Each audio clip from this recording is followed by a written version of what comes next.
So imagine a world where your smart home could threaten your life, and robots have their very own political party. Sounds pretty wild, right? Well, that's the world of the novel Reality Shift. In this explainer, we're going to dive deep and break down the incredible and honestly sometimes terrifying technology that makes this near-future world tick. So let's jump right in. All right, so here's the plan. We'll start with the everyday tech that's everywhere in this world. Then we'll get to the main event, the super controversial humanoid robots, the alters. From there, we'll shift gears and look at the darker side, the tools of power and control. And to wrap it all up, we're going to get into the really mind-bending stuff, the tech that makes you question what's even real anymore. Okay, so first up, a world totally saturated with technology. We're talking about how everyday tech shapes, well, everything. Life, work, and even danger. And the thing is, this isn't some far-off sci-fi future that we can't even recognize. No, it feels much closer. It's like our world just fast-forwarded a bit, where all the tech we have now has quietly evolved and woven itself into pretty much every part of daily life. And that has some amazing, but also some seriously scary consequences. Just take a second to let that sink in. Warning, your house will be blown to fucking smithereens. And who says this? Not some villain on the phone. Nope, it's Xanthias, the family's AI assistant. Kind of like your Alexa, just casually delivering a bomb threat. This quote, right from the get-go, just slams you with how high the stakes are. I mean, what do you do when your own smart home turns on you? And that right there is the whole point, isn't it? In this world, your smart home could save your life, or it could end it. It's a total double-edged sword. On one hand, yeah, Xanthias detects the bomb, which could save them all. But on the other hand, the only reason they're in that mess is because their house is so networked and vulnerable in the first place.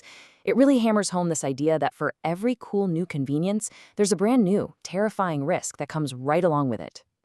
You know, what's really fascinating is just how normal all of this is for the people living in this world. I mean, check this out. You've got apps like My Go-To Bag Boy for hiring people. Smart homes run by AI assistants like Xanthias are just standard. The main character, Donnie, and just a quick note, his name is pronounced Danny, like D-A-N-N-Y. She uses this super advanced AI with VR to help him write. Even the mail is digital, secured by blockchain. And yeah, of course, the cars are all self-driving. It's like technology has taken over all the little daily tasks, which, frees everyone up to deal with, well, much bigger, scarier problems. All right, Section 2, meet the alters. These are the humanoid robots walking among us. And honestly, all that everyday tech we just talked about, it really just sets the stage for the single biggest technological leap in this world, the alters. And believe me, these are not your grandpa's robots. We're talking about a walking, working, and super divisive new class in society. So what is an alter, really? Well, the simple definition is a humanoid robot designed for a specific task. They're made by these big corporations like Rogue Labs. But the real kicker is how they're made. It's not just metal and wires. They're using incredibly advanced 3D printing with these wild materials called neuroplast and nanoflex. The whole point is to make them look and feel almost perfectly human. And as you can probably guess, that's where all the problems begin. And this right here is the heart of the whole debate. You've got two completely opposite perspectives. On one side, there's our protagonist, Donnie, who looks at them and just sees slave labor. Simple as that. But then you have his dad, Biz, who's like, are you kidding me? It's like asking a toaster if it feels exploited for toasting bread. It's that cold utilitarian view versus a more empathetic one. And this argument, it's the engine that drives so much of the story. And you totally get why this is such a hot-button issue when you see what these alters can actually do. They're not just simple machines. For example, there's a gardener alter called Verdant. It doesn't just, water plants. It's running advanced sensors and algorithms 24/7. It's monitoring soil conditions, weather patterns, plant health. It never gets tired, never takes a break. In almost every way, they're just better at the job than a human could ever be. So what happens when you have a workforce that's this efficient? Well, it completely upends society, to the point where it's actually reshaping politics. There's a whole political party, the Alternative Party, that's pro-alter. And they're not some fringe group. They've already grabbed 20% of the House of Representatives, and a similar chunk of the Senate. Let that sink in. These toasters have a political movement so powerful, it's breaking the old two-party system. They're not just tools anymore, they're a political force to be reckoned with. Okay, let's move on. Section 3, Tools of Power and Control. This is where things get a lot darker. We've seen how tech is used for convenience, for work, but what about when it's used to intimidate, to watch, and to manipulate? This is the kind of tech that powerful groups like the FBI use to keep everyone in line. And this really says it all, doesn't it? The FBI has eyes everywhere. And sometimes those eyes are disguised as a ladybug. Seriously. They have micro-drones, so tiny, so quiet, they look just like an insect. So how can you ever have a private conversation? How can you ever feel safe when that little ladybug on your window might be recording everything? It basically means privacy is dead. There are no more secrets. Now you might be thinking, okay, but how do you power something that small? You can't fit a battery in there.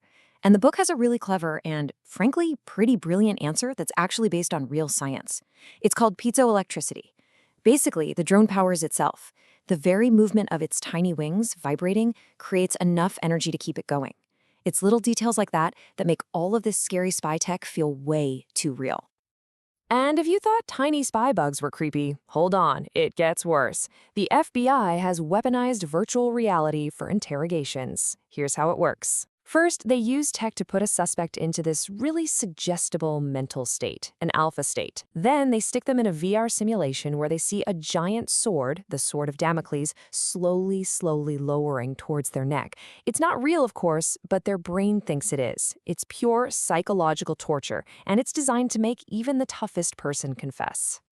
Okay, deep breath, because that brings us to our final section, blurring lines, shifting realities. This is where we explore how technology rewrites stories, memories, and even consciousness itself. Up until now, we've been talking about tech as a tool within the world. But now we're talking about tech as a tool to change the world, to change reality itself. This is where things get really weird. So let me just throw a question at you. What if you could write a novel from inside the story? I don't mean just imagining it. I mean literally stepping into the world you're creating and changing things as you go. Well, that's a reality here. There's this VR software called Point of View, developed by a guy named Matt McMillan, and it lets you do exactly that. It's this incredibly immersive experience where you're not just an author, you're an active participant. The story has all these branching paths, the characters actually react to what you do, and our main character, Donnie, uses this very software to write his novel. He is literally living inside his own creation. And that's the ultimate point, isn't it? Technology in this world isn't just changing the world, it's changing which world is real.